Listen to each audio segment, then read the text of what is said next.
أمته وعلماء أهل سنته وأمته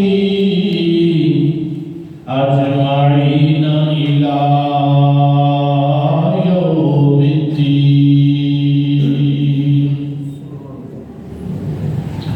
أما بعد فأعوذ بالله من الشيطان الرجيم. بسم الله الرحمن الرحيم. النبي أولى بالمؤمنين من أنفسهم وأزواجه أمهاتهم. آمنت بالله صدق الله مولانا العظيم وصدق رسوله النبي الكريم ونحن على ذلك لمن الشاهدين والشاكرين والحمد لله رب العالمين. وقال الله تبارك وتعالى في شان نبينا مخبرا وآمرا: إن الله وملائكته يصلون على النبي يا أيها الذين آمنوا صلوا عليه وسلموا تسليما. الصلاة والسلام عليك يا سيدي يا رسول الله وعلى آلك وأصحابك يا سيدي يا حبيب الله. الصلاة والسلام عليك يا سيدي يا رحمة للعالمين وعلى آلك وأصحابك يا سيدي يا خاتم النبيين. الصلاة والسلام عليك يا سيدي يا علم ما كان وما يكون وعلى آلك وأصحابك يا سيدي يا نور الأفئدة والعيون.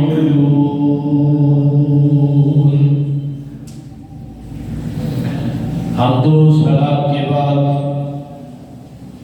میرے انتہائی واجب الاحترام معزز و محترم سامعین و ناظرین کرام، دوستوں، بزرگوں، نوجوان ساتھیوں، عزیز بچوں، قابل تعظیم و تکریم برادران اہل اسلام، اہل محبت، برادران اہل سنت، عاشقان مصطفیٰ صلی اللہ تعالی علیہ وسلم و محبان اولیاء، السلام علیکم ورحمۃ اللہ وبرکاتہ۔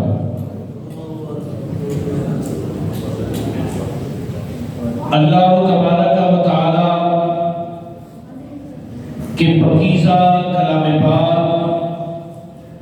قرآن مجید کے 21ویں پارے سے ایک آیت کریمہ کا ایک حصہ تلاوت کرنے کا شرف حاصل کیا ہے۔ دعا فرماؤ کہ رب پروردگار صدقہ نبی کریم رؤوف الرحیم علیہ التحیات و تسلیم کی عزت و عظمت کا مالک میری زبان پر کلمہ حق جاری فرمائے۔ ہم سب کو حق کہنے، سننے، سمجھنے کے بعد اس پر عمل کی توفیق نصیب فرمائے اور ذریعہ نجات و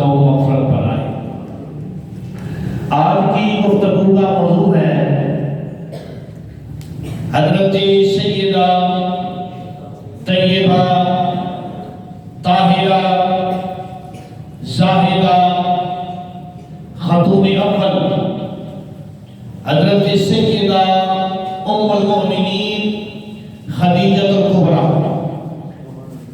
سلام اللہ علیہا ورضی اللہ تعالی عنہا آپ کی بارگاہ میں نذرانِ عقیدت پیش کرنے کی کوشش کروں گا۔ وما توفیقی الا باللہ العلی العظیم۔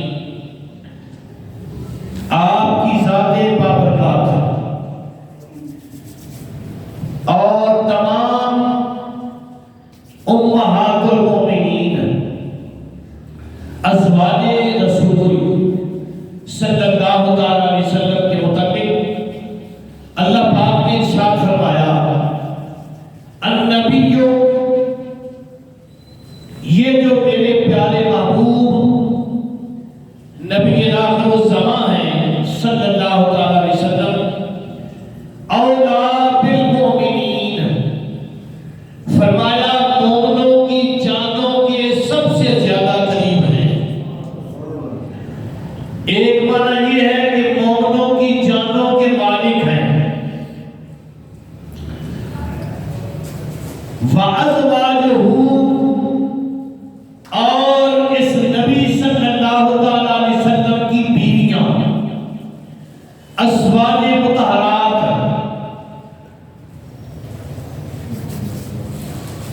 امہاتہم، ہر کلمہ پڑھنے والے کی مائیں ہیں۔ جس نے کلمہ پڑھا ہے یقین سے، نبی پاک صلی اللہ علیہ وسلم کی ساری بیویاں ان کی مائیں ہیں۔ سرکار کائنات صلی اللہ علیہ وسلم، سرکار نے 11 نکاح فرمائے ہیں۔ عام مومن مسلمان کو 4 کی اجازت ہے، بیعت فقط 4 نکاح مشروط وہ نبھا سکے ہر لحاظ سے، اس کو اجازت ہے، لیکن یہ قید نبی پاک صلی اللہ علیہ وسلم کی ذات کے لیے نہیں ہے۔ سرکار جتنی چاہے نکاح فرمائے، اللہ نے آپ کو بااختیار بنایا ہے۔ اسی لیے آقا کریم علیہ السلام نے 11 نکاح مبارک فرمائے، اور اس کے علاوہ کنیزیں بھی تھیں۔ حضرت ابراہیم فرزند رسول رضی اللہ تعالیٰ عنہ، یہ لوڈی حضرت ماریہ قطبیہ کی اولاد ہے۔ حضرت ماریہ قطبیہ کے بطن اطہر سے یہ سرکار کے لخت جگر پیدا ہوئے، یہ لوڈی تھی۔ اس کے علاوہ بھی لوڈیاں تھیں۔ آقا کریم علیہ السلام نے 11 نکاح مبارک فرمائے، اور ان میں سے سب سے پہلا نکاح جو سرکار نے فرمایا اعلان نبوت سے پہلے، اور جب تک یہ ہماری ماں رسول اللہ صلی اللہ علیہ وسلم کے آستان پاک کی زینت رہی، سرکار نے کوئی دوسرا نکاح نہیں فرمایا۔ ان کو یہ شان حاصل ہے، ان کو یہ انفرادیت حاصل ہے۔ حضرت سیدہ خدیجہ الکبریٰ رضی اللہ تعالی عنہا، آپ آقا کریم علیہ السلام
تو حضرت خدیجہ الکبریٰ رضی اللہ تعالیٰ عنہا آپ اپنی زندگی میں مگن تھی، اپنی زندگی گزار رہی تھی، دکھ بھی تھے اس زندگی میں.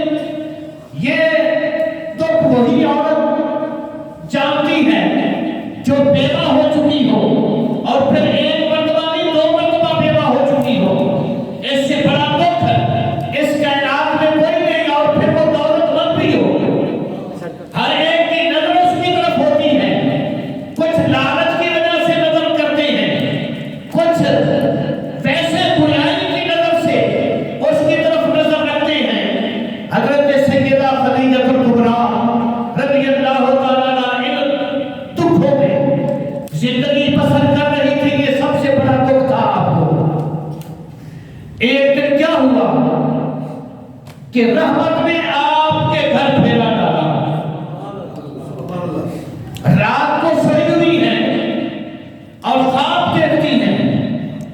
خواب کیا دیکھتی ہے کہ جو آسمان کا سورج ہے اس نے آسمان کو چھوڑا اور حضرت خدیجہ الکبریٰ کی جھولی میں آ گیا. آپ نے دیکھا کہ اس سورج کی روشنی مشرق سے لے کر مغرب تک، شمال سے لے کر جنوب تک، خاص کر مکے کے در و دیوار، عرب کی ہر ہر وادی، عرب کا ہر ہر پہاڑ، عرب کی ہر ہر غار اس سورج نے منور کر دی. آپ جب صبح اٹھی اس خواب کی کیفیات آپ کے جسم پر طاری تھی اور آپ اس خواب کی تعبیر پوچھنے کے لیے اس وقت کا جو سب سے بڑا عالم تھا ورقہ بن نوفل، یہ آپ کا چچا زاد بھائی بھی تھا اور تمام کتب سماویہ کا عالم بھی تھا اور خواب کی تعبیروں کا عالم بھی تھا. اس کے پاس آپ پہنچی حضرت سیدہ خدیجہ الکبریٰ رضی اللہ تعالیٰ عنہا. آپ نے اپنے چچا زاد بھائی ورقہ بن نوفل کو اپنی خواب سنائی اور فرمایا کہ مجھے اس کی تعبیر بتاؤ. ورقہ بن نوفل جو نبی پاک صلی اللہ علیہ وسلم پر اعلان نبوت سے سرکار کے غلام بن چکے تھے. اعلان نبوت سے قبل سرکار کا کلمہ پڑھ لیا تھا، سرکار کی نبوت کی گواہی لے چکے تھے. وہ حضرت ورقہ بن نوفل رضی اللہ تعالیٰ عنہ، آپ نے جب خواب سنی تو چہرے پر مسکراہٹ آ گئی، چہرے پر خوشی کے آثار نمودار ہونے لگے اور آپ فرماتے ہیں میری بہن خدیجہ، یہ تیری خواب جو تو نے دیکھی ہے اس کی تعبیر یہ ہے کہ اللہ کی رحمت تیرے گھر میں ڈیرے لگانے والی ہے. اللہ کی رحمت تیرے گھر میں پھیرے مار رہی ہے. اللہ کی رحمت کے آثار تیرے گھر کے قریب آ چکے ہیں. حضرت خدیجہ الکبریٰ فرماتی ہے میرے بھائی مجھے کھل کر بتاؤ اس خواب کی تعبیر کیا ہے. تو ورقہ بن نوفل کہتے ہیں میری بہن تمہیں مبارکباد دوں، تجھے خوشخبری سناؤں. کس طریقے سے سناؤں کہ رب پروردگار کا جو آخری نبی ہے، جو سارے نبیوں کا سردار ہے، جو اللہ کا آخری رسول ہے، جو خاتم النبیین کا تاج ہے، پہن کر اس دھرتی پہ جلوہ گر ہو چکا ہے، اس نبی کی زوجیت میں تو جانے والی ہے اور رب پروردگار نے تجھے یہ اعزاز عطا کر دیا ہے. اللہ نے تجھے یہ شان عطا کر دی ہے اس دھرتی پر. تو اس نبی جو نبی آخر الزمان ہے اس کا کلمہ بھی پڑھے گی، اس کے دامن رحمت سے وابستہ بھی ہوگی، اس کی زوجیت میں بھی جائے گی. اور دوسری بشارت یہ ہے کہ اس دھرتی پر سب سے پہلے دامن نبوت سے اللہ تجھے وابستہ فرمائے گا. نعرہ تکبیر، نعرہ رسالت، نعرہ حیدری، نعرہ تحقیق، نعرہ غوثیہ، عظمت و شان مصطفیٰ، تاجدار ختم نبوت. حضرت سیدہ خدیجہ الکبریٰ رضی اللہ تعالیٰ عنہا آپ واپس آ جاتی ہیں اور وقت اسی طرح گزر رہا ہے. ادھر کیا ہوا؟ آقا کونین صلی اللہ علیہ وسلم سرکار کی ظاہری عمر مبارک 23-24 سال کو پہنچ چکی ہے. ایک دن آقا کریم علیہ السلام اپنے گھر میں تشریف فرما ہے. آپ کے چچا جناب ابو طالب اور آپ کی چچی حضرت فاطمہ بنت اسد رضی اللہ تعالیٰ عنہا یہ دونوں آپس میں مشورہ کرتے ہیں. جناب ابو طالب حضرت عباس سے بھی مشورہ کرتے ہیں اور جناب حضرت امیر حمزہ سے بھی مشورہ کرتے ہیں کہ جس طرح ہمارے معاشی کاروبار کے معاملات ہیں، ظاہر ہے کہ ہمارا زیادہ تر گزر اوقات تجارت پر چلتا ہے اور اب ہمارا بھتیجا محمد جوان ہو چکا ہے. ہمیں چاہیے کہ ہم اس کے جو باپ کا طریقہ تجارت تھا اسی پر اس کو چلائیں. سارے ہم بھی وہی تجارت کا کاروبار کرتے ہیں اور اب جب مشاورت طے ہو گئی کہ ٹھیک ہے ان کو یہی پیشہ اختیار کرنا چاہیے، لیکن اب پیسے کا معاملہ تھا کہ پیسہ نہیں ہے، تجارت پیسے کے بغیر ہو نہیں سکتی. اب مشورہ یہ طے پایا جناب ابو طالب اور آپ کی ہمشیرہ نبی پاک صلی اللہ علیہ وسلم کی پھوپھی محترمہ حضرت آقا رضی اللہ تعالیٰ عنہ یہ دونوں آپس میں مشورہ کرتے ہیں کہ مکے شہر میں ایک ایسی خاتون رہتی ہے جس کا مال لے کر تجارت کو جاتے ہیں، جو عزیز بن کر بھی جاتے ہیں، جن کو وہ ادھار بھی دے دیا کرتی ہے، وہ اپنے مال کے ساتھ لوگوں کو بھیجا کرتی ہے. اگر وہ مان جائے تو پھر ہمارے پیارے بھتیجے کا کام بھی بن جائے گا، ان کو تجارت کا فائدہ بھی ہوگا، کاروبار بھی مل جائے گا. تو حضرت جناب ابو طالب فرماتے ہیں اپنی ہمشیرہ سے کہ پھر تم جاؤ نا خدیجہ سے بات کرو، اگر وہ خدیجہ مان جائے تو ہمارے بھتیجے یعنی حضرت محمد رسول اللہ صلی اللہ علیہ وسلم سرکار کا تجارت کا کاروبار چل پڑے گا اور آپ مصروف بھی ہو جائیں گے. اس طرح آپ کے پاس پیسے بھی جمع ہو جائیں گے اور کل پھر آپ کی شادی بھی کرنی ہے. حضرت خدیجہ الکبریٰ رضی اللہ تعالیٰ عنہا آپ کے گھر سرکار کی پھوپھی محترمہ تشریف لے کر جاتی ہیں. جب حضرت خدیجہ الکبریٰ کے گھر پہنچتی ہیں تو حضرت خدیجہ الکبریٰ مکے کی سب سے بڑی رئیسہ ہونے کے باوجود جب سرکار کی پھوپھی محترمہ کو دیکھتی ہیں تو اٹھ کر استقبال کرتی ہیں اور سلام پیش کرتی ہیں. کہتی ہے مکے کے سردار تو اصل تم ہو، مکے کے سردار تو اصل تم ہو جن کو اللہ نے کعبے کی چابی عطا فرمائی ہے، جن کو اللہ نے آب زمزم جیسی نعمت سے مالا مال کیا ہے، اور سارا جگ جس گھر کو سلام کرتا ہے وہی تو عبد المطلب کا گھر ہے. آپ نے نا سرکار کی پھوپھی محترمہ کو کھانا پیش کیا، بڑے ادب سے بٹھایا. جب کھانے سے آپ فارغ ہوئی تو خدیجہ الکبریٰ فرماتی اب فرماؤ کہ کیسے آنا ہوا. حضرت آتکا فرماتی ہیں کہ میں ایک ضروری کام کے لیے آئی ہوں. آپ فرماتی ہیں بتاؤ. میرے بھاگ جان پڑے کہ میرے گھر عبد المطلب کی بیٹی آ رہی ہے. تم ارشاد فرماؤ جو حکم ہوگا میں اپنی سر آنکھوں پر تسلیم کروں گی. آپ فرماتی ہیں کہ میرا ایک بھتیجا ہے. آپ فرماتی ہیں بتاؤ کیا بھتیجا کیا ہے آپ کا؟ تو آپ فرماتی ہیں میرا بھتیجا، آپ تو جانتی ہیں نا میرا بھائی جو عبداللہ جوانی میں فوت ہو گیا تھا اس کا بیٹا ہے. آپ فرماتی ہیں خدیجہ الکبریٰ پر بات کرو. تو حضرت آتکا فرماتی ہے تمہیں پتہ ہے اس کا نام محمد ہے صلی اللہ علیہ وسلم.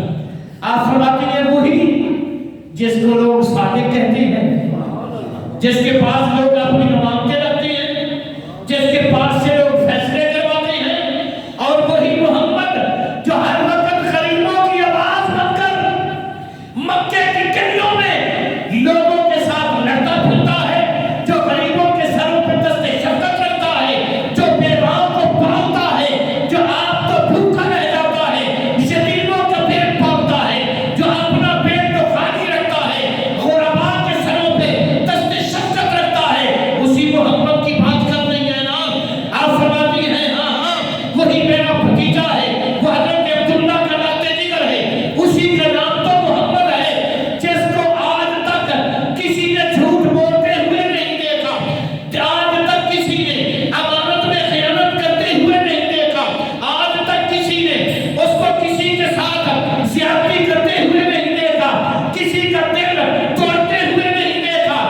کسی غریب اور مسکین سے اس کو بگانا نہیں دیکھا. خدیجہ فرماتی ہے بات کرو جو بھی تم کہنا چاہتی ہو ایک سانس میں کہہ جاؤ, محمد کے لیے تو میری جان بھی حاضر ہے. نعرہ تکبیر, اللہ نعرہ رسالت, نعرہ تحقیق, نعرہ حیدری. ہر صحابی نبی, جنتی جنتی ہر صحابی نبی, جنتی جنتی تاجدار ختم نبوت. زندہ باد زندہ باد. سبحان اللہ. ذرا نصیب دیکھو, قربان جاؤں میں اپنی اس ماں سے جن کے دروازے پر آمنہ کے لال کی پھوپھی دستک دینے کے لیے آئی. آپ فرماتی ہیں کہ آپ کا مال لے کر لوگ اجیر کے طور پر, مزدور کے طور پر جاتے ہیں اجرت کے لیے, اجرت لینے کے لیے. تو اگر آپ پسند کریں تو میرا بھتیجا بھی آپ کے مال کے ساتھ بطور اجیر مزدور جانا چاہتا ہے. حضرت خدیجہ الکبریٰ بیٹھی تھی, اٹھ کر کھڑی ہو گئی. آپ کی زبان نہیں کھلی, آپ اٹھ کر کھڑی ہو گئی اور فرمانے لگی عاتقہ کاش کہ مجھے یہ سعادت نصیب ہو جائے. میں تو یہ چاہتی ہوں کہ وہ میرے مال کے ساتھ تشریف لے کے جائیں اور یہ بات سن لیں, اگلا جملہ بنا لینا, ابھی تک نہ اعلان نبوت ہوا ہے نہ آپ زوجیت میں آئی ہیں. آپ فرماتی ہیں عاتقہ دراصل بات یہ ہے کہ تو آئی تھی نہ اس لیے کہ محمد میرے مال کے ساتھ بطور مزدور جائے. میں مزدور نہیں بھیجنا چاہتی بلکہ میں اعلان کرتی ہوں آج کے بعد میرے قافلے کا سردار محمد بن کے جائے گا, میرے قافلے کا سپہ سالار بن کے جائے گا. اور میں اعلان کرتی ہوں, ان کی مرضی پر چھوڑتی ہوں, وہ جیسے چاہیں, جتنا چاہیں, جس کو چاہیں مال فروخت کریں, ویسے بھی میں یہ اعلان کرتی ہوں اور اپنے مقدر پہ ناز کرتی ہوں. جو میری آنکھ نے دیکھا ہے شاید کسی نے نہیں دیکھا. آقا کونین صلی اللہ تعالی علیہ وسلم کی تیاری ہونے لگی. ادھر کیا ہوا, حضرت خدیجہ الکبریٰ نے اپنے دو نوکر, ایک کا نام بیسرا, ایک کا نام حزیمہ, دونوں کو یہ پڑھا دیا اندر بٹھا کر کہ تمہیں بھیج رہی ہوں اس کالی زلفوں والے کے ساتھ.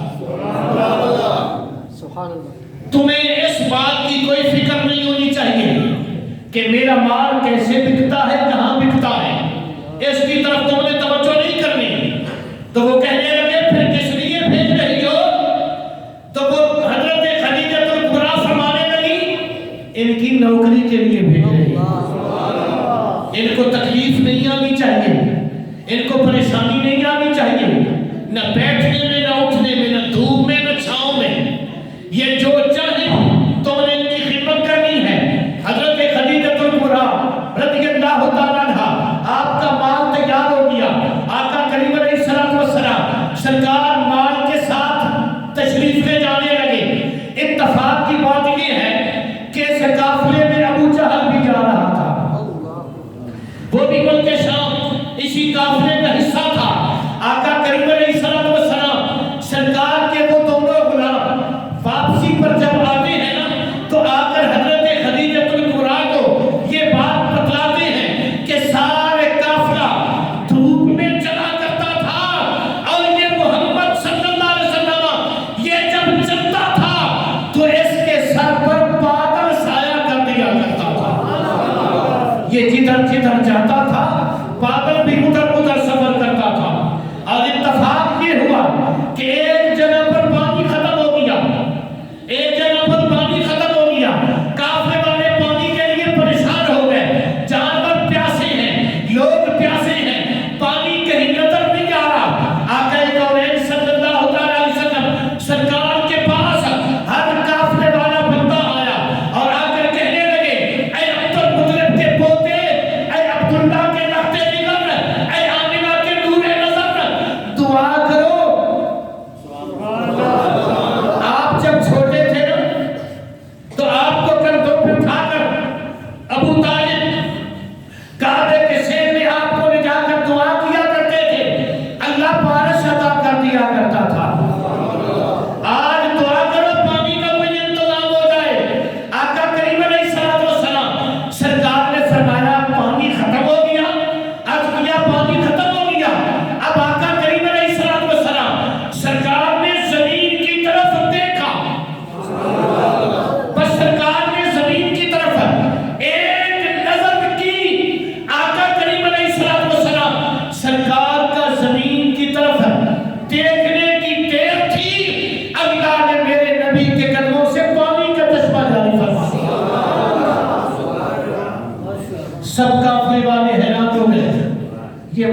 کیا ہے؟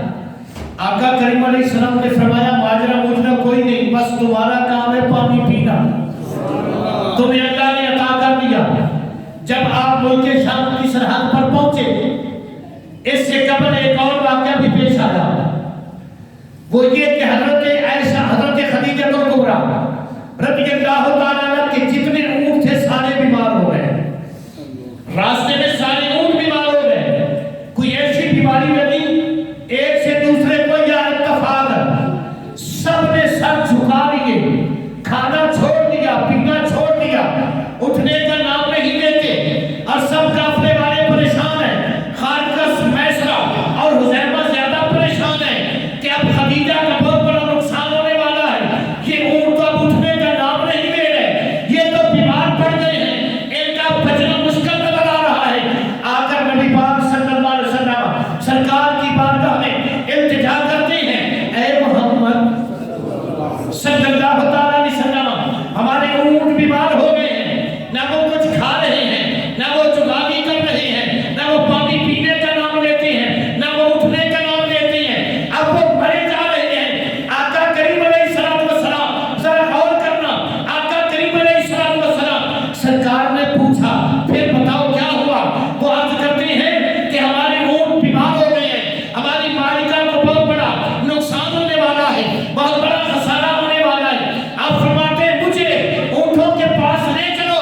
جب سرکار اور اونٹوں کے پاس پہنچے، سرکار نے دیکھا کہ سارے اونٹوں نے سر جھکائے ہوئے ہیں، زمین پر سر رکھے ہوئے ہیں، نہ کچھ کھا رہے ہیں، نہ کچھ پی رہے ہیں، نہ جگالی کر رہے ہیں، ان کے جسم اس طرح محسوس ہو رہے ہیں جبھی ابھی ان کے جسموں سے روح نکل جائے گی۔ آپ ایک طرف سے شروع ہوتے ہیں، پہلے سب سے پہلا جو اونٹ تھا اس کے ماتھے پہ ہاتھ پھیرا،